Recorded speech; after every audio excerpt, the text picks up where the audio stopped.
asalaamaaleykum yéen mbokki téléspectateurs yu Info 15 fu waay mën a nekk di ñu seetaan ci biir réew mi ak bitim réew di nuyu ñëpp di jaajëfal ñëpp di jox ñëpp seen wàccuwaay di wax ni seen émission bi ñu leen digoon mooy émission jàngatu semaine bi tey di première édition bi nga xamante ne si moom lañ ci amal tey nag yàlla dogal ñu ñëw fii ci marché Aynou Mady bu Kër Massar Sud dalal responsable bi nga xamante ne si moom ngeen jàkkaarlool ñu di ko wax Niass moom nag yàlla dogal mu bokk ci ñi nga xamante ne si yàgg na lool ci marché bi ba tey jàpp naa ni su ma jumul moom mooy délégué marché bu Aynou Mady wañu ko en même temps doon responsable politique ci parti bi di PASTEF di parti bu Ousmane Sonko. tey nag moom la ñu dalal fekk si ko fii ci marché bi gis ngeen tey ni ñu defee plateau bi ñëw rek yéeg ci kaw fi nga xam ni mooy bâtiment yi janoo ak marché bi nga xam ne mooy marché Aynou Mady ndax ci la ñu war a waxtaan tey moo tax ñu ñëw def ak yéen plateau bi nii amul toog ci studio nii nag may wax ni lañ ko fas yéene dooree daañu dem ci bépp marché ak bépp secteur boo xam ni mu ngi ci biir réew mi kon dañuy daal di jox rek suñu gan gi kaddu gi mu daal di nuyoo Niass ñu ngi lay nuyu. waaw maa ngi lay fay sëñ Modou Fall maa ngi lay fay di la remercier di remercier waa Info 15 ñoom Cheikh Ndoye di leen jërëjëfal rek vraiment ci déplacement bi ngeen def ñëw seet suñu ci suñu marché bi nemmeeku ñu pour que ngeen xam lan la ñuy dund ci suñu marché bi ak actualité marché bi daal ñoo ngi lay jërëjëfal bu baax vraiment si kaddu googu ci yooyu loolu quoi. voilà ñu fàttali leen ko Info 15 ñu ngi ànd ak suñu natango bi di Cheikh Ndoye moom la ñuy bokkal émission bi saa su ne des fois sax du ñàkk mu ànd ak ñun ci plateau bi Niass suñu laaj bi njëkk mooy ñu ngi invité tey Niass responsable politique PASTEF la ñu invité wala Niass délégué de marché Aynou Mady la ñu invité tey. waaw ñoo ngi leen di nuyuwaat man maa ngi tudd Baye Niass effectivement loolu mooy sama surnom wala mooy sama tur sax parce que. Baye Niass lañ ma tuddee Baye Niass Maulana Cheikhul Islam mais ci sama carte d'identité Ibrahima Kobor moo ci nekk xam naa am na ñu nga xam ne ñoom xamee nañ ma Ibrahima Kobor ñu ma doon jàng ak Ibrahima Kobor lañ ma xamee ci parti Pastef tamit ñu ci bari Kobor lañ ma xamee mais fii si marché bi moom booy laaj ci Kobor wala Ibrahima Kobor mën nga réer ndax Baye Niass lañ ma xamee ma nekk si marché bi nag yàggal fi nag wax dëgg yàlla depuis 2003 maa ngi si marché bi. xam naa ne tey ku ma gën a nekk vétéran wala ancien si marché bi bareetul am na fi nag am na ñu ma fi jiitu mais daal boobu ba léegi ñoo ngi si marché bi macha allah vraiment évolution marché bi yëpp fi lu ñu fekk voilà noonu la demee daal. bon marché bi tey suñuy laaj suñ koy xayma. ci ñaata hectare la toll. waaw marché bi nag xam naa ne bon musuma def en tout cas xayma yi xëy na. peut-être ak li nga xam ne ni yan nañ ñu yan bu bees bi muy délégué marché bi ñu ngi ñu koy doog a yéen parce que samedi la ñu def élection bi mais xam naa ne danañ def recensement yi danañ def audit yooyu pour xam superficie wu marché bi lan la mais daal boo koy xayma moom dañ ko xayma ci 1 hectare et demi jëm 2 hectares daal certainement waaw. voilà ku ne Niass ne parti Pastef te fi ñu toll ku wal mburu tudd dëkk. ku ne dégg na actualité semaine bi comme émission bi actualité semaine bi la tudd jàngatu semaine bi ñu gis Benno Bokk Yaakaar ak coalition bii di Yewwi Askan Wi semaine bi yëpp ñu ngi ci ay mbiccoo ak mbaaloo ci ay liste ñu kale listu Benno Bokk Yaakaar bu suppléant bi kale listu Yewwi Askan Wi bu titulaire bi en tant que Niass bi nga xam ni mu ngi ci biir kuréel gii di PASTEF ndax ku bokk PASTEF foog naa Yewwi Askan Wi nga bokk ban gis-gis la ci Niass am ci coow loolu.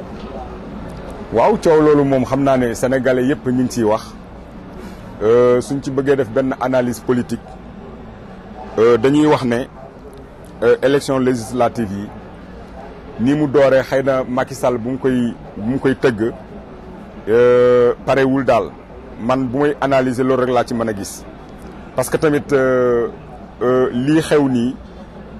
nga xam ne par exemple liste titulaire ak liste suppléant lépp benn liste la du ñaari liste buñ ne par exemple liste tel buñ ne benn pàcc bi du dem élection benn bi mooy dem kooku yaakaar naa ci loi ñoom mënuñ koo layal. lan mooy Macky Sall parewul. pour organiser présidentielle 2019 organiser local 2022 organiser waat législatif lu ko jiitu doon na organiser yeneen élection nga ni ñu Macky Sall parewul ndax ñu lay dégg du ñu jàpp ni waxu politicien la rek. waaw mën na nekk waxu politicien parce que ku nekk police mën nga ci def politique mais li ma mën a wax mooy man su ma delloo si ginnaaw local yi xam nga pousse nañ ko ay yoon. local yi pousse nañ ko ay yoon il paraît que local yi maire yi fi jógee nii def nañ 7 ans ci comment dirais ci magistère yu ñu nekk. mais loi bi may na ko.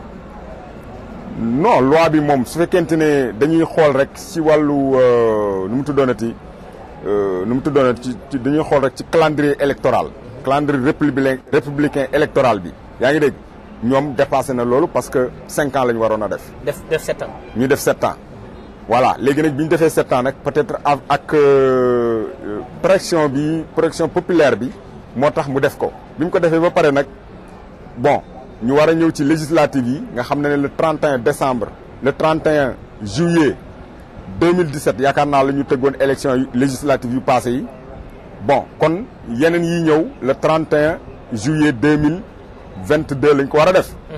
peut-être nag pour respecter calendrier électoral boobu. moo tax peut-être mu ne da koy tëgg mais su fekkee pareegul ak élection yi ñu génn nga xam ñëpp xam nañ ne il y a quand même une défaite bu sanglante bu nga xam ne doy na war même suñu waxee ne ñoom ñoo gagné peut-être dans les campagnes la ñu am ay kii mais dans les grandes villes. non Niass. dans les grandes villes boo ci gañ boo il faut ñu respecter Sénégalais yi. mënuñu am 556 communes. Benno Bokk Yaakaar am 539 yi. nga bëgg a taxaw fi di wax waxu victoire. loolu moom lu ñu dépassé la. attends déglu ma dama ne Modou xam nga gis nga élection électorale la ñuy wax mais tey boo xoolee électorat bi yaa ngi dégg électorat bi gën a bëri ci grande ville yi la nekk. mais lan mooy électorat bi gën a bëri. tey par exemple boo jëlee Dakar tey électorat Dakar bi yaa ngi dégg mën na jël presque près de 10 à 10. commune yu nga xam ne moo nekk si àll bi da ngay gis àll bu nga xam ne commune bu nga xam ne du dépasser 2000 électeurs. alors que fii. xam nga Niass xayma boobu dafa xaw a oyof. parce que tout simplement. population bi nekk Dakar boo ko bëggee tëkkaleeg bi nekk ci àll bi. mu ngi mel ne nga bëggoon tëkkale ñaari budget yi. moo tax ma ni la loolu moom il faut nga respecter sénégalais yi seetaan ay population bi ni ñuy voté. ak bi ci àll bi ni ñuy voté l'essentiel que. maire bi falu Dakar ni mu faloo muy voix yi mu faloo noonu la ki nekk Déni Biram Ndaw wala Sébikotane faloo. non peut-être on ne se comprend pas dama ne en matière électorale laa wax électorat yi maanaam nombre d'électeurs yi boo xoolee nga jël Dakar ak sa Dakar Thiès Diourbel jël nu ñu koy waxee Ziguinchor boo boolee loolu ça dépasse presque 30% de l'électorat du Sénégal. ñeenti dëkk rek laa la wax. dépassé na loolu. ci li ngeen jàpp kon non loolu la sax loolu moom moo nekk ci résultat yi. ci li ngeen jàpp. loolu moo nekk ci résultat yi. ci li ngeen jàpp fi mu toll li wér te wóor mooy. 556 communes 539 yëpp Benno Bokk Yaakaar moo ko gagné. fi ñu tolloon mooy. liste Yewwi Askan bi ak Benno. dañu dégg Ousmane Sonko génn. mi nga xam ne mooy seen patron wax ni ñoom def nañu erreur ci listu Yewwi Askan wi. bu département Dakar ak liste nationale bi. tey boo bëggee taxaw fii na état bu Sénégal parewul dafa mel ni kon yow ak sa patron déggoowu leen ci ay waxtaan. non attends dama ne man damay analyser rek ci lii ma jot a xam tuuti si loi tey boo jëlee par exemple liste départementale bu Dakar ñoom bi ñu demee kii direction générale des élections bi ñu demee foofu yaa ngi dégg déposer seen liste. dafa am benn temps bu nga xam ne bu ñu amee problème war nañoo mën a demaat def changement n'est-ce pas mais dañoo dem ñu bañal leen ko loolu moo indi problème bi yëpp dañ leen ko bañal même liste nationale titulaire nationale bi nga xam ne dañu par exemple dafa am ku nga xam ne nu mu tuddoonati bulletin moo baaxul ak yooyu maanaam dafa nekkul en âge de voter mais yooyu texte yi wax nañ ko. dafa am lu ñuy wax irrecevabilité n'est-ce pas ak inéligibilité parce que kooku su fekkente ne elle est inéligible yaa ngi dégg mais cela loolu la caractère d'irrecevabilité liste bi munu cee nekk xam nga ñoom ñoo jaxase bagage yi te xam nañu li ñuy def donc ñoom mooy li ma la wax rek ñoo pareegul pour élection yi taxaw parce que tiit nañu surtout bon dernièrement di yeewi ak wàllu lëkkaloo dans les départements ñoom xam nañ ni mënuñ see génn loolu dong la xam nga non xam nga ñoom ñoo warut a mën a nax sénégalais yi bul wax man buñ nax sénégalais yi ñoom ñoo warut a mën a nax sénégalais yi. voilà Yewwi ak Wallu yaa ngi ci dugal sax système bi bu njëkkoon Ousmane Sonko dafa ñëw na dañuy changer système bi. dañu war a nimouser Ablaye Wade. ak Senghor Abdou Diouf. Macky Sall. ñu dox diir bu gàtt gis mu lëkkaloog Khalifa Sall. Barthélémy Dias. Moustapha Diop te ñoom ñëpp ñu ngi woon ci biir système bi. ñu ne déetawaay mu ànd ak waa Wallu bi nga xam ne ñoom ñooy bàyyi système bi. Ousmane Sonko bi woon moom ngay gis ba tey wala da nga gis beneen Ousmane Sonko. waaw xam nga système moom Sonko mas na ko wax si benn émission ni mu ko waxee leer na nañ système duut ay nit. système duut ay nit kese maanaam duut par exemple Modou Fall mii nangam la du ma ànd ak moom mais système c'est tout un ensemble. su ma ko mënee def benn comment dirais benn parabole wala benn comment dirais benn affaire bu ndaw bu ma ko mën a def exemple damay wax ne par exemple le virus bu duggee ci corps humain bi yaa ngi dégg pour mu mën koo phagocyter pour mu mën koo yàq il faut mu dugg ci système comme immunitaire bi yaa ngi dégg mën a dugg ci anticorps bi yaa ngi dégg pour mën koo yàq comme noonu la rek parce que tey suñ ne par exemple Sonko dafay taxaw fële di wax système bi te ñëpp xam nañ ni système bi baaxul ñëpp xam nañ ni système bi c'est la France ñëpp xam nañ ni nañ koy waxee ñëpp xam nañ ni système bi bon France la ak les vallées de la France te les vallées de la France mënoo ci génne Macky Sall mënoo ci génne yeneen réew yi nga xam ne ñoom. ndax Sonko mën na ci génn. non Sonko moom génn na ci vallées yi parce que. gis nañ ko muy signé ay convention de bi mu nekkee maire ak waa non France. attendez xam nga l'état c'est la continuité. tey bu ñëwee fekk benn dossier bu nga xam ne ni moom gis na ci boppam yaa ngi dégg mën na ko signé kooku man yaakaar naa ne amul problème. tax mënoo ko nangul état. tax mënoo ko non état bi du loolu lay def état bi moom dafa ñëw sa waay jël lépp jébbal français yi moom loolu la def dafa ñëw jël lépp jébbal français yi nañu waxante dëgg xool suñu marché bi les ambulants qui sont là nga xam ne ni sa waay nu mu tuddoonati emploi amul ça c'est une bombe vraiment en retardement bu nga xam ne mu ngi fi état bi mënu si dara mu ngi koy gis ñëpp xam nañ ne tey Kër Massar li fi nekk nii yaa ngi dégg état bu baaxul ak politique publique yu baaxul dong la parce que état bu bëggee dëgg am réewam dox aw askanam ay ndawam liggéey yaa ngi dégg dafay créer li ñuy wax par exemple une industrialisation forte n'est-ce pas mais su fekkente ni lépp dañ ko yow même entreprise yi nga xam ne ñooy liggéey xoolal autopont bi rek matière entreprise française bu ñuy wax matière moom moo ko jël mu sous-traité ko bu ñuy wax Enancine mu sous-traité ko ay sénégalais xoolal loolu moom mooy mais ay sénégalais ñoo ciy liggéey. non mais sénégalais bu lañ ciy liggéey par exemple su fekkente ne français bi moom dafa am junni yaa ngi dégg jox ni ñu koy waxee chinois bi mu jox ko juróom benn téeméer chinois bi ñëw jox sénégalais bi ñaar téeméer moom Macky Sall wala ñi nga xam ne ñoom ñooy sénégalais tey bu ñu ñëwoon rek jël junni bi jox ko sénégalais yi mais loolu moom moo ëppoon rentabilité loolu la ñuy wax par exemple croissance extravertie maanaam lépp day delluwaat ci tubaab yi nañu waxante dëgg loolu c'est pas une bonne politique. bu ñu ñemee dëgg jeunes yi yéen jeunes yi boo leen ñemee dëgg da ngeen di wax ni politique bi ñuy taxawal ni baaxul loolu la ñuy wax système bi mais dul ay Macky Sall faral ak Macky Sall ànd ak Ablaye Wade non c'est pas ça le système. kon daal dàqu leen bis sénégalais yi gis Ousmane Sonko ak Macky Sall ànd. ndax système du nit ak nit. lan mooy loolu loolu laa dégg ci yow. non xam nga système du nit ak nit moom li ñu waxoon dañ koy jox présomption d'innocence te loolu la ñu gëm moom mooy bu wéyjee Macky Sall moom mooy sa way nañ koy waxee xaw ma Michael Jackson lool xaw ma boobu Marley non wéyji boobu c'est une exception parce que wéyji boobu moom dañoo tiitaloon sénégalais yëpp te lépp daara nekk ci dëgg tiitaloon sénégalais yëpp ni on est en guerre mais loolu c'était normal parce que tey bu wéyjiwuloon Macky Sall dañ koy xarab xam nga loolu mooy politique gis nga politique même boo dàqee système bi dafa am lu nga xam ne bu taxawee yaa ngi dégg mu nekk une circonstance bu taxawee dafa am politiquement lu nga xam ne da nga koy def. voilà ci biir actualité 2 semaines derrière gis nañu Adama Sarr maire bu Kër Massar Nord dem wuy ji Macky Sall. ñi ne day dem ñi ne day demul day des. waaw moom en tout cas après il a fait une sortie parce que dans les panels de Pastef gars yi bi ñu ko waxee c'était une bombe ñun ñëpp di wax mais après il a fait une sortie à Walfadjri nee na bon président bu ko wooyee xëy na loolu lay la bu nga xam ne ku nekk mën nga ko wax. effectivement nga jàpp ne dafa lay. non waxuma moom dafa lay dama ne le fait que nit ki ne bu ma président wooyee dinaa ko wéy ji loolu aw lay la bu nga xam ne ku nekk mën nga ko lay man mii sax mën naa ko lay effectivement mën naa ko layal. gëm nga wala gëmoo. gëm lan. gëm nga li mu wax gëmoo li mu wax. non de toute façon wait and see parce que moom loolu la wax xam nga man du ma lay politiciens yi moom du ma leen layal dara peut-être je suis dans la politique. mais daal su ma la déggee Adama Sarr dafa lay rek mais li mu wax daal. non waxuma dafa lay dama ne. Adama Sarr moi je le connais pas je ne l'ai vu qu'une seule fois on s'est rencontré une seule fois mooy bu ñuy def départementalisation bi yaa ngi dégg ñuy def ay jàngat ci affaire boobu à l'école naataange ñu toog foofu di waxtaan boobu laa ko gis pour la première fois boobu laa ko gëj a gis n'est-ce pas donc mënu ma koo layal mënu ma koo weddil mais aussi je lui accorde une présomption d'innocence yaa ngi dégg mais de toute façon xam naa ne daal nit ñi moom vraiment dañuy changer du jour au lendemain waaw du ma ko layal dara nag wax dëgg yàlla. gëm nga ni daal ala kulli xaal mën na mujj ci Macky Sall. non man.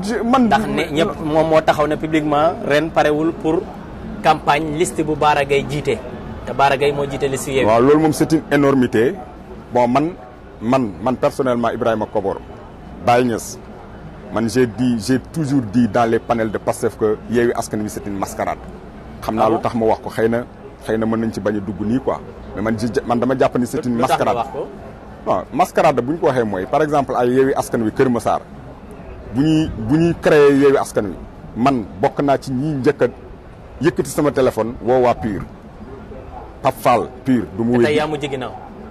non man dama si mujjuma sax bokk si Yewwi Askan Wi man. dañ la dàq daal. non bon peut-être mën na nekk dàq mën na bañ a nekk mais en tout cas de toute façon noonu laa ko mën a waxee daal. fii Yewwi Askan Wi kenn moo fi war a dàqee ku war a jëlee ci Kër Massar. non c'est que kenn amul. Bilal am na ci doole de sa xarit. waaw Bilal en tout cas maa ngi koy nuyu de passage. c'est le maire de notre vraiment cher marché te ñoo ngi koy woo pour que mu ñëw ñu liggéey ensemble. voilà c'est un frère à moi. ñoo ngi koy woo bon on avait beaucoup de divergences mais loolu c'était politique dans un même appareil mais ñoo ngi koy woo pour ñu liggéey ensemble c'est un frère quelqu'un la bu nga xam naa ne bon mu ngi noonu daal. voilà mbokk yi ñu ñuy seetaan tey ñu ngi fii ci marché bu Aynou Mady jàkkaarloo ki nga xam ne mooy Niass di délégué marché bi ma ànd ceeg suma naataango bi di Cheikh Ndoye tey nag comme ni ma leen ko waxee plateau bi dafa yànji lool ndax dañ leen di bàyyi ngeen janoo ak li ci marché bi lépp ànd ak ñun ci direct bi foofu la ñuy daal di continuer rek ci yéen ci waxtaan bi yaakaar naa li ngeen fi jot a dégg ci actualité dal na xel Niass ndax du erreur ci yow bu rëy samedi passé ñu def assemblée générale fal la ci marché bu toll nii ku ne xam ne nawet baa ngi ñëw marché bi ak ni muy buujee ngeen am maire yu bees yoo xam ni demaguñu céng dikkagul mbaylaar ba ñenn ñi sax ku ci mel ne Bilal def déclaration wax ni moom mënul dara ci ndox mi taaj ci Kër Massar yaakaar naa ñun ñëpp ko déggandoo deful semaine ci ginnaaw ñu jox la marché bu toll nii te ndox mi war a ñëw maire bi nga ci war a àndal liggéey ne la man bu ma ci yaakaar ndax mënu ma ci dara ndax du risque ci yow. waaw xam nga déclaration bu Bilal boobu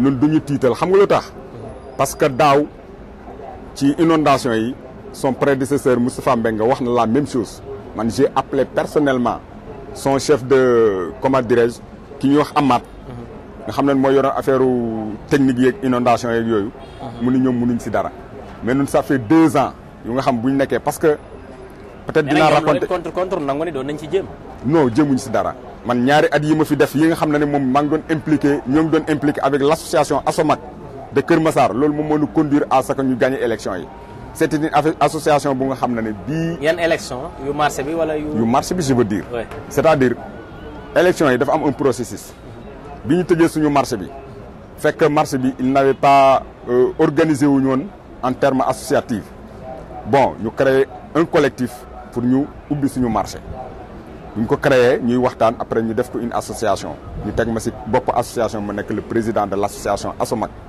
ñuy liggéey inondation yi ñëw ñu def ci liñ ci mën yëpp vraiment ba mu soulagé wu daaw la même chose ñu def ko mu soulagé wu loolu moo ñu indi bu ñu demee ci élection yi on a rapporté vraiment de façon facile les élections bon presque à près de 70%. kan nga doon xëccool. waaw maa ngi doon xëccoo ku ñuy wax El Hadji Tahirou Diatta mu nekkoon un membre de l'ancien bureau du marché de la comité de gestion marché bi. yow yaa ngi woon ci bureau bu njëkk bi. non man musuma bokk ci bureau bokk woon ci bureau bu njëkk musuma bokk ci bureau.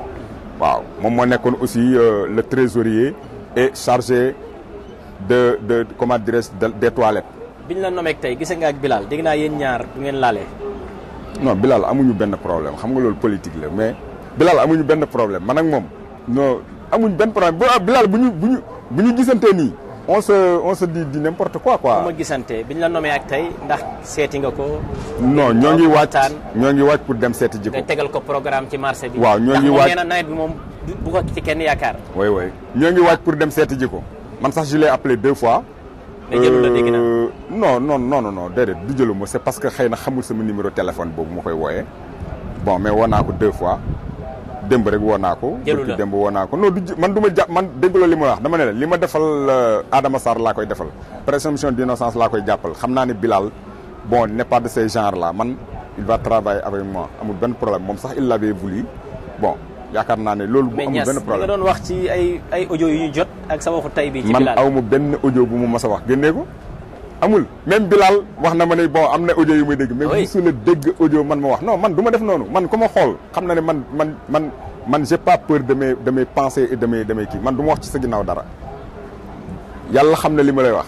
yaa ngi dégg Bilal yow ak moom amu leen problème. dama ne dans tous nañ koy les panels de Pastef ak feneen yaa ngi dégg kenn mënut a génnee benn vocal yaa ngi dégg bu bàyyi ñu si wax dara Bilal mënut a nekk man Bilal lu ma ko doon wax. en réunion laa ko koy wax moom sax xam na ko. moom xam na ne en réunion la ñuy wax ay audio yoo xam ne ci yow la jógee. waaw moom man wax na ma ko mais nee naa ko na ko génne loolu yàgg na loolu avant mu nekk maire la moom wax na ma ko ma ne ko génneel benn rek vocal bu nga xam ne man wax naa la ko mënut a nekk mënu ko génne. Niass est-ce que da nga jàppanteeg moom ba ñu dénk la marché bi nga gis ni boo jëndul glace. sa liggéey mën na metti ndax Bilal nag moom. Bilal moom ku ko dóor day fayu. non xam nga xale bu naan benn mag bàyyi naa la ak yàlla. attends gis nga Modou Fall. bon xam naa ne da ngay animer sa émission rek mais Bilal benn amuñu problème gis-gis la ñu am te ba léegi problème gis-gis boobu. yéen koy am ba léegi. non xam nga gis-gis moom mën na converger mën nañu toog mën ak yow ni ñuy xoolantee bon nekk luñ comprendre. ñu jékki man xanaa du Niass bi ma doon dégg. musoo dégg benn Niass dama ne musoo dégg benn Niass man li ma la wax dafa leer. dama ne la Niass boobu mooy waxaat nii tey. changer version ci Bilal. attends non xam nga Bilal nag il n'est pas un gendarme. il n'est pas aussi quelqu'un de truc c'est notre maire c'est le premier magistrat de la commune yaa ngi dégg je lui respecte pour ça mais cela ne veut pas dire que ne bon dama am lu may non Bilal c'est un frère à moi on est du même parti. je lui respecte très bien. kañ yow Bilal kañ ngeen mel noonu. mel nan. ci diggante bu tax ak jamonoy élection yàggul élection bi yàggul avant ngay nekk délégué bu marché bi. dama ne Modou li nga ko fi doon wax mu ngi tegee li ma fi doon wax mu ngi tegee. tey Modou non xoolal yow bu fi indi ay polémiques yu nga xam ne amu fi. Bilal on sait jamais. mais daaw bokk ci ñuy wax ne moom moo yàq seen parti fii ci Kër Massar. non xam nga loolu c'est du passé. loolu c'est du passé man ak moom xeex nañu ak man sama clan ak moom clan am loolu moom def nañ ko te yaakaar naa waa Kër Massar yéeg nañ ko. mais animosité mu ci am non animosité man rek laay laaj boobu ba tey nangoo cee ñëw. yaa ngi daw di ko wër déedéet man wëruma dara dama ne animosité musta am si loolu. yaa ngi dégg léegi yow. da ngay ngeen teewul mu falu mu jaar seen kaw falu seen kaw. waaw su la neexee nga wax loolu xam nga loolu moom. lan la c'est analyse dong la. mais lan la. non c'est analyse kese bi la ngeen xeexee da nga demoon gauche mu dem droite nga ànd ak say nit mu ànd ak nitam mais dafa ñëw falu ci sa kaw. waaw loolu mais yàllaa ko may. voilà yow tamit nga ñëw doon délégué marché bi ba tey mu continué nekk sa kilifa. waaw pour nga am résultat je l'accepte. pour nga am résultat il faut nga liggéey ak moom mbaa du loolu tax nga di ko neexal non attends nag gis nga ñun suñuy résultat ça incombe ñun suñu liggéey moom dafa am lu nga xam moo ko war ci suñu marché ñun am lu ñu war si ñoom yaa ngi dégg ñu war koo def de façon vraiment amiable mais quant à ñun moom la ñuy xaar pour ñu réussir déedéet loolu mënut a nekk. xaaru leen Bilal pour réussir. non xaaruñu kenn pour ñu réussir ñun on compte sur nañ koy waxee nous-mêmes le marché compte sur lui-même pour vraiment def li muy def. kon daal su ma la déggee ngeen gis Bilal ak ngeen ñàkk ko gis. teewul ngeen def non mënuñoo bañ a gisante xam nga ñoom chaque fois que jëfee dañ fiy am dañ fiy am ay comment dirais-je ay recettes yu ñuy jël. xam nga loolu instant bi tàmbali voilà xam nga loolu seen droit la ci ñun. yaa ngi dégg mais am nañ ay devoir tamit devoir yooyu il faut ñu def ko mën nañu ko bañ a def. seen yan point la ñëw xool ko ci marché bi ba wax ni ñi fi nekk dañ leen fiy jëlee ndax yëg nga loolu. ñi fi nekk mooy lan. ñi nga xam ne dañu nekk taxaw fi te amuñu ay place. ambulant yi dañ leen fiy jëlee ak ñenn borom taabal yi. waaw xam nga loolu moom c'est une demande sociale.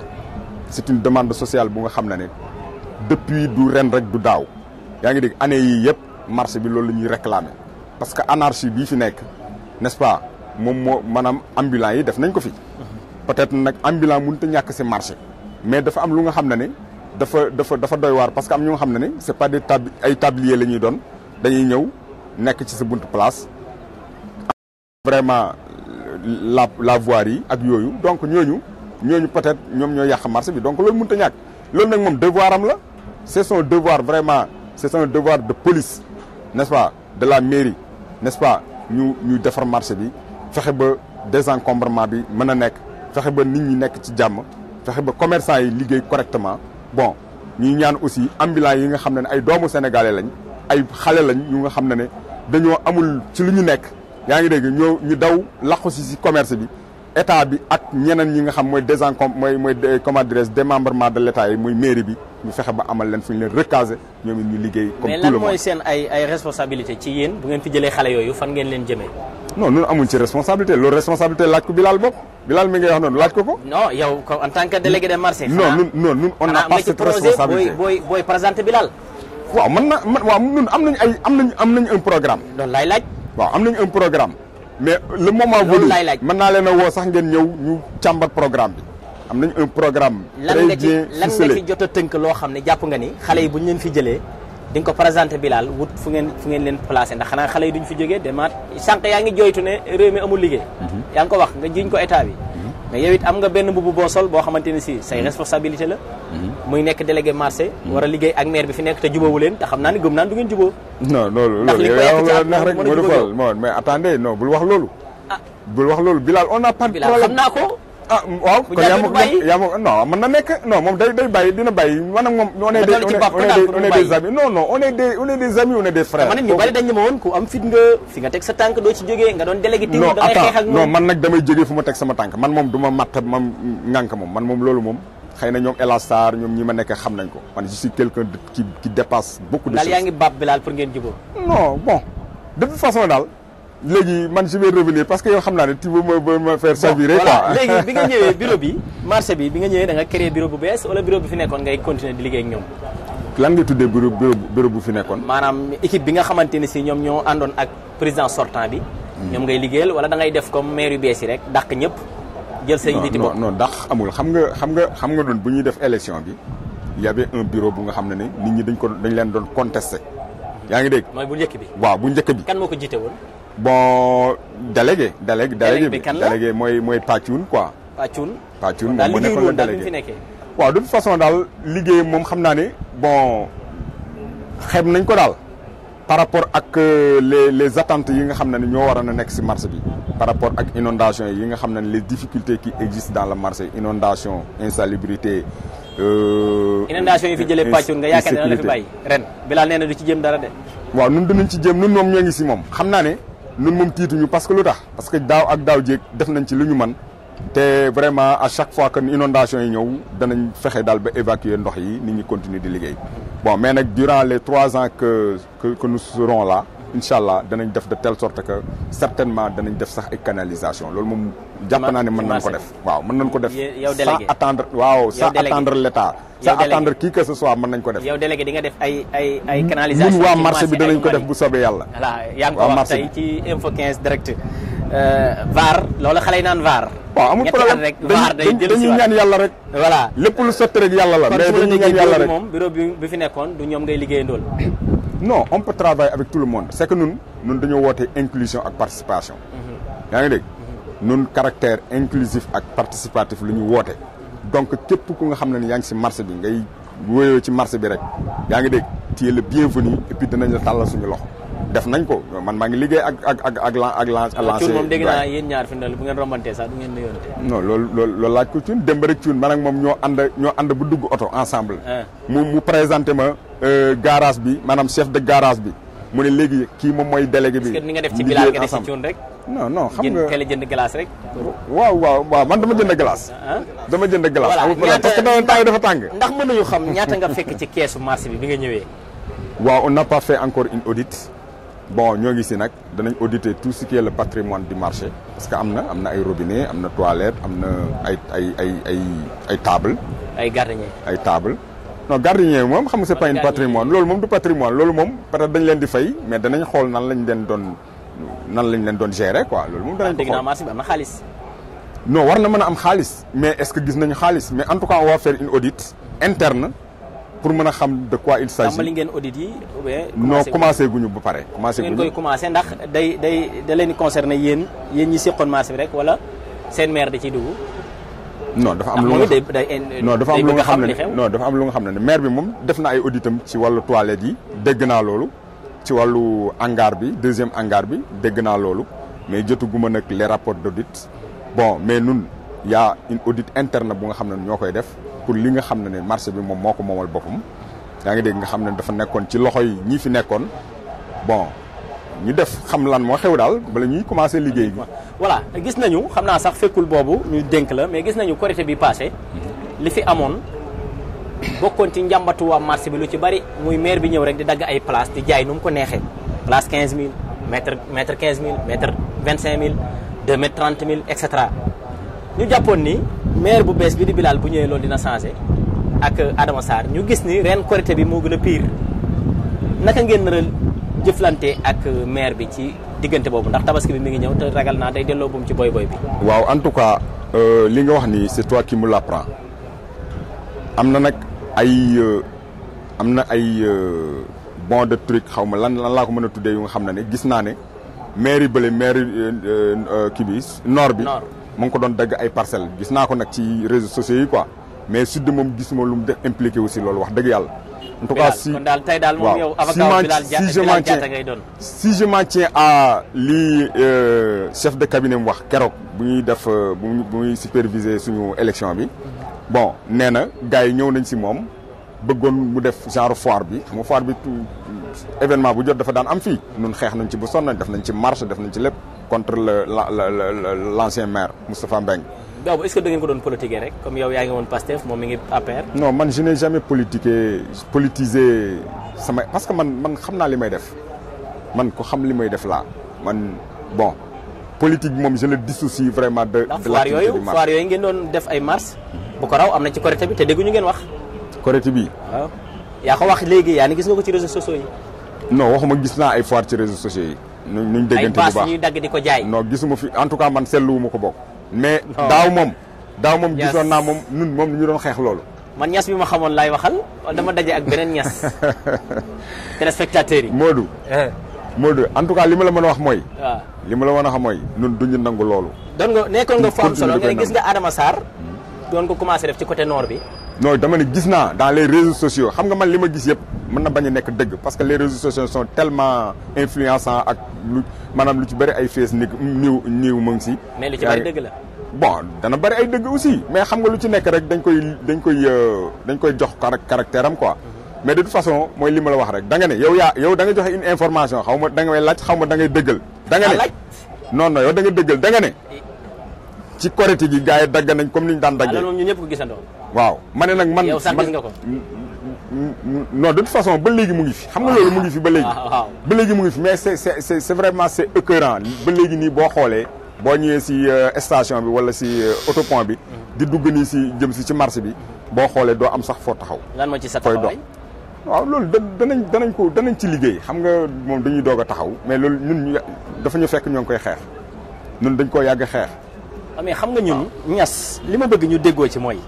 jamonoy Tafa Mbengue bu ma saan am dañ lay gis nga ànd ak xale yi. dem ci rajo yi. man wuy si naa leen xam naa yàlla dogal. xamu leen yëfu jinne yiy def. dem ci rajo yi dem ci site internet yi tey mu am ci Korité bi kenn déggu la kenn gisu la Korité bi jàll ñu nommé la amoo leen looy teg suñ ci loxoy sénégalais yi wala waa Kër Massar loolu dinañ ci liggéey.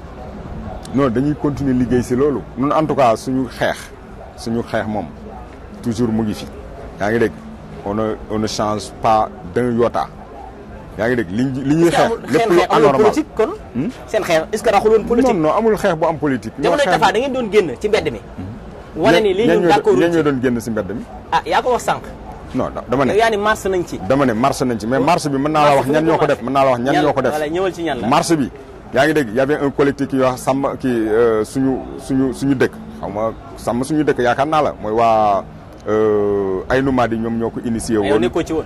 si parce que ñun waa marche bi impliqué wu nañ ci. parce que ñun presque ñun lañ doon xeexal sax. yéen la woon kon kay d'accordal rek ak man. ci waaw loolu du politique. loolu c'était un mouvement vraiment comment dirais-je social bu nga xam ne boobu ñi ko ŋànkoon ci xeex boobu ba tey ñu ngi dund ñu ngi fi. waaw mais Korité bi lu ko raw am na te dégguñu leen. waaw d'accord loolu mën na nekk. ndax duñ ko tuddee politique. non non du politique. c'est loin d'être politique. lan non du politique de toute façon c'était un mouvement social bu nga xam ne daf fi nekkoon ñu gis ne vraiment dëkk bi vraiment désencombré na. Niass dama ni ñun li ñu bëgg a dégg mooy gis nañu ci Korité bi la doon am jamonoy Tafa Mbeng bi ngeen doon mars Korité bi lu ko gën a pire am na. non yow yaa ko gis man loolu non yow yaa ko gis dama ne la xoolal nun tante yi fi daan am yaa ngi dégg nga xam ne ay foire la nga xam ne ni maire moo leen ko daan octroyer ay promoteur yooyu man gisuma ko si Korité gi franchement vraiment gisuma ko si Korité gi su ma ko gisoon tamit danañ ci taxawaat xeexaat comme lépp. voilà kon mbokki téléspectateurs yi ñu ngi tey fii ci marché bu Aynou Mady ànd ak ki nga xam ne mooy délégué marché bi délégué bu bees nag moo Bilal ku ne xam ne ni ñoom ñaar daaw ñu jaaloo taal mais tey ñun ñëpp ko déggandoo damay jox suma naataango bi ma àndal ci émission bi rek muy Cheikh Ndoye moom it mu posé ko ay quelques questions ñu daal di continuer li nga xamante ni si mooy liggéey bi Cheikh Ndoye. voilà Modou ñu ngi lay jaajëfal bu baax a baax. xam naa comme ni nga ko waxee rek waxtaan bi am na solo. ñuy internet yëpp ci li nga xamante ni mooy jàngatu semaine bi mais jàngatu semaine bi nii lañ ko gis yéen a defee rek léeg-léeg ñu dem fekk ci kenn waxtaan ak moom waaye itam léeg-léeg ñu daal di toog rek teg suñu sujet. daal di koy jàngat lu ci nekk rek ku ne mën ci jëlee njëriñ. d'après nag li nga xamante ne nii wax ngeen ko comme ni nga ko waxee sànq rek xam naa mooy maire bu yees bi xëy na comme ni nga ko waxee rek xam naa mu koy xaw a daw. mais ñun liñ ko bëggoon a laaj d'abord laataa ñu lay delluwaat Modou. mooy que ni gis nañu marché bi daanaka dafa xaw a bokkee ci Kër Massar Sud te ko wax Kër Massar Sud xam nga ni le maire Bilal Diatta moom moo fi jiite mais gis nañu ko moom si jëmu boppam xadar bi nga xamante ni day ànd ak moom wàcc ci biir marché bi est-ce que yéen loolu réellement mu leen jural ay jafe-jafe. non je ne pense pas xam nga normalement su fekkente ne moom am na lu ko yoon may yaa loolu rek la war a doxal ñun tamit am na lu nga xam ne moo ñu war loolu rek la ñu war a doxal mais ñun am na lu ñu yoon may je pense que ne loolu du am benn problème. voilà beneen bi stop mooy que gis nañu ay at wala boog at ci ginnaaw coronavirus bi jaar ñu tëj marché bi ab diir. à un moment donné ñu métti woon ci ñëpp.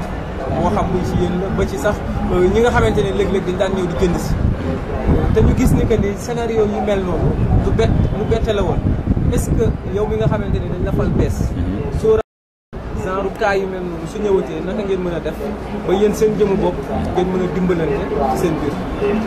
waaw xam nga expérience moom dafa am solo bon suñu marché bi ñu tëj 2020 bi yaakaar naa ci mai 2020 bi lañ ko tëj jox nañu expérience bu bari moom moo ñu indi sax tey bu ñu nekk délégué parce que xëy na su loolu amuloon du ñu xeex ba yegg si fii quoi bon mais léegi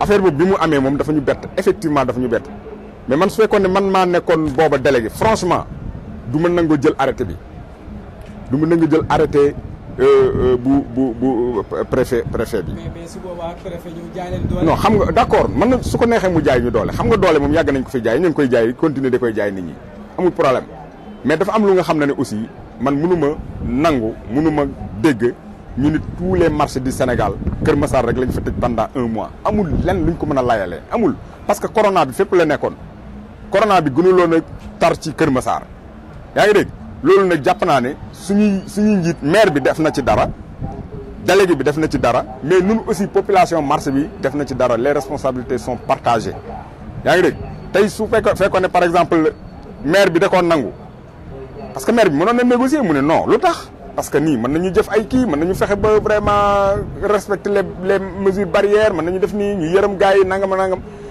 boo xoolee marché bi xoolal jënax yi fi nekkoon sax ak muus yi dañoo dee loolu dañuy yaakaar ni rafet na am na ay ñu nga xam ne ni sa waay au jour le jour lañ doon dundee si biir marché bi man xam naa ci dara chaque jour que jëfee dañ doon ñëw toog ci marché bi mais am na ñu nga xam ne dañuy ñëw sax sa waay di wax ne man aw ma dépense loolu yëpp ñu def ko amul dara lu ñu dédommagé man réclamé naa ko nee naa ko nuñ du ñu waroon am un dédommagement normalement te amul te pourtant am na ñu dédommagé nañ ay artisans ay affaire mais waa marché bi dañ leen ba léegi ñu ngi leen desal loolu dañ leen war a dédommagé normalement.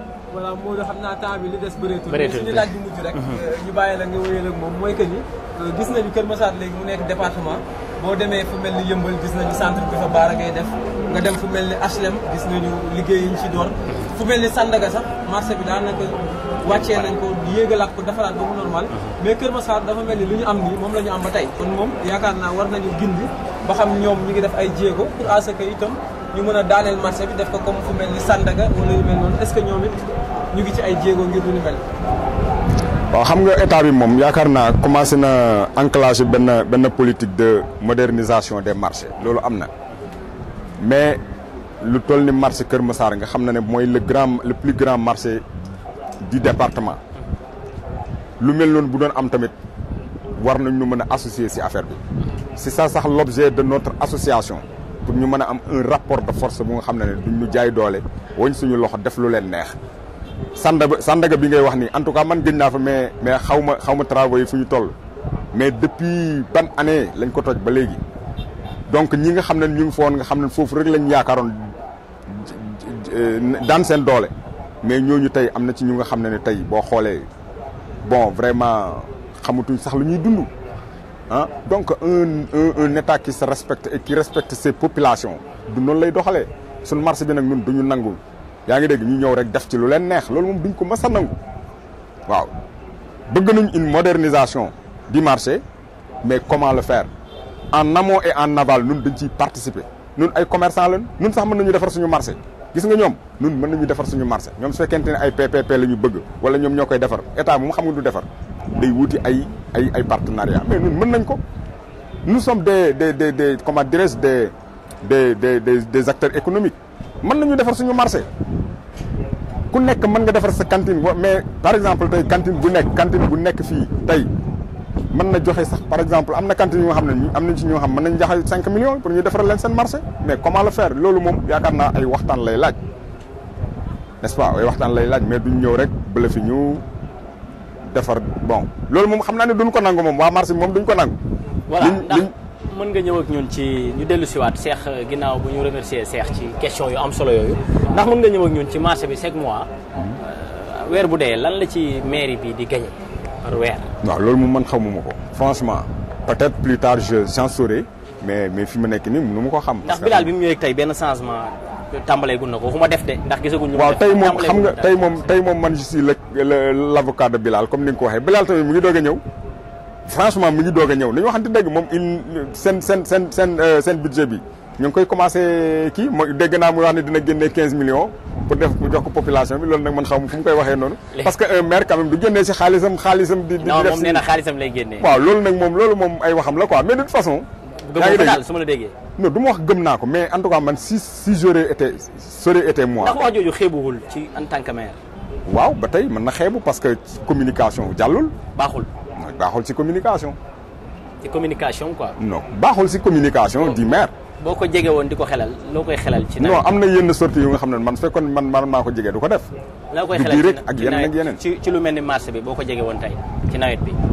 waaw marché bi moom xam naa ne bon dans 2 mois on va accueillir les inondations loolu moom kenn mënu ci dara mais ñun ñoo ngi ciy wut ay pexe yu ñuy def ak i jéego n'est-ce pas mais moom ñoo ngi koy woo à ce que mu ñëw dimbale ñu. ci pompe ak ci carburant loolu rek lañ koy ñaan ci inondation carburant loolu ndax solution la. waaw c'est une solution conjoncturelle bu nga xam ne chaque année ñoo ngi ko doon def muy jàll parce que mënuñ ci dara yaakaar naa Sénégal yëpp solution conjoncturelle boobu la ñu am. est-ce que nga jàpp ne bon mais ñun on va essayer d'avoir des solutions structurelles yu définitives yu nga xam ne danañ ko def li ma la wax dans 3 ans vous verrez. est-ce que du li ngeen far moo bokk benn langue politique moo tax yéen nii xam naa dootoo ko ñemee wax ndax soo ko waxee sa nguur du neex moo tax ngay raay nii mais est-ce que gisoo ni ñi fi nekkoon ñoo tane Bilal mii. Modou Fall xam nga nag dafa am question yi nga xam ne boo koy posé yow day mel ni kon yow un petit xaw ma daal bon c'est vrai le journaliste il a droit à poser toutes les questions déglu ma rek waaw ma wax la mais man jàpp ma ne dama far ak diw wala dama contre diw moo tax may wax yaa ngi dégg mais moom quand même il vient de vraiment de s'asseoir. moom nee na mënul dara ci ndox mi de. non loolu moom loolu moom xam nga loolu moom aberration la loolu aberration la xam nga nit même bu mënul day jéem man li ma gëm mooy nit bu mënul sax dafa war a jéem. mais warul wax ni mënuma. non non non. moom nag dañuy mënuma. waaw loolu moom dégg loolu li ma wax man kay dama def croix ci communication boobu mu def yooyu. looy tàggatoo. waaw li may tàggatoo mooy di leen sant di leen gërëm di wax rek ne bon nous on vient de s'installer on n'a pas encore installé même. merci. bon mais ñoo ngi jéem ñoo ngi kii en tout cas xam nañ yoon wi parce que dans deux ans ci ginnaaw nekk nañ une association qui active pour le marché def nañ ci ay jéegu boobu vraiment waa marché bi dénk nañ ñu wóolu nañ ñu dénk ñu marché bi yaakaar naa ci yoon woowu rek la ñuy nekk yaa ngi dégg bon de telle sorte que ñu kii daal en tout cas ñoo ngi sant waa marché bi yëpp di leen sant di leen gërëm di wax ne bon élection yi wanee ne am na sas wu rëy wu nga xam ne teg nañ ko ci suñu loos noonu nag yàlla la ñuy teeñoo yàlla borom bi moom la ñuy teeñoo parce que lépp lu sotti borom bi la nit ñi dañuy sabablu rek man ci ñooñu man ci loolu loolu en tout cas loolu lay gànnaayoo wutuñu aussi góorgóorlu wutuñu aussi pour am ndam mais dañuy jaamu yàlla ci li ñuy def rek parce que c'est un sacerdoce dañu ci jaamu yàlla kese parce que yonent bi sallallahu alayhi wasallam dafa ñoo waxoon ne boo nekkee ci mbiru say mbokki jullit yàlla nekk ci sa ay mbir ñoo ngi dimbali ko loolu yonent yi sax loolu lañ doon wax ñoom dañ ne sawaay nun suñu salaire n'incombe qu'à Allah donc ñoom seenu wuñu woon lenn ci kenn nun tamit seenu wuñ lenn ci kenn yaa ngi dégg liñ ci bëgg mooy ci marché bi lañ bokk fi lañ nekk depuis plus de 20 ans ñoo ngi ci nekk suñu li ñu yàlla may ak li ñu dénk yëpp ci marché bi lañ ko jëlee parce que amuñ yeneen activités yu nekk feneen yaa ngi dégg kon loolu war nañu delluwaat njukkal marché bi ak waa marché bi nekk ci di liggéey nag franchement ba yàlla def li muy maanaam li mu namm ci nun ak ci marché bi loolu daal mooy li ma doon tàggoo yéen di leen sant lay gërëm xam naa ne bousculé nga ma ci kii yi mais bon je n'ai rien contre qui que ce soit voilà maa ngi nuyu aussi sama xarit Cheikh Ndoye vraiment di koy sant di koy gërëm à chaque fois que bon besoin se fait sentir vraiment taxaw na ñoo ngi leen di jaajëfal bu baax di ñaan yàlla Info 15 nekk télé bu mag nekk aussi bokk ci réseaux sociaux yu gën a influent ci Kër Massar mais ci Sénégal mais ci àddina bi te mën na nekk yal na ko yàlla dogal yàlla mën na ko dogal yal na ko borom bi subhaanahu wa taala dogal ñoo ngi jéglu bu baax nag ci liñ jël kaddu di leen di ziare bon maa ngi nekkoon ak sama xarit El Hadj Sarr c'est le SG c'est le secrétaire général de l'association et du marché moom it vraiment moom moo ñu accueillir fii ci kaw terrasse am kon ñoo ngi koy sant di koy gërëm di rafetlu vraiment ànd bi ak ñëpp ñi nga xam ne ñu ngi jàpp si liggéey bi waaye je pense que comme inclusion bi ma doon wax ñëpp si jàpp participation bi ma doon wax ñëpp dinañ ci jàpp sur le plan des moyens et de tout maa ngi jégalu bu baax salaamaaleykum wa rahmatulah. voilà merci beaucoup kon mbokku téléspectateurs yi lii moo doonoon seen émission jàngatu semaine bi tey nag ñu amoon ci gan goo am solo muy Niass nekk délégué de marché bu Kër Massar Aïnou Mady bokk tamit ci parti bi di Pastef mu mel ni tey mooy seen premier numéro ma àndoon ceeg sama nattango Cheikh Ndoye gis ngeen émission bi nii rek lay demee semaine bu ne sekk alxamis daañu leen indil benn gan boo xamante ne si day doon ku ngeen soxla loolu na mu ko gis ñu tegal leen ko ci suñu ay écran kon ñu leen di jox dig daje ba alxamis ak jàmm ak beneen gan ci même heure même scène Info 15 jaa ngeen jëf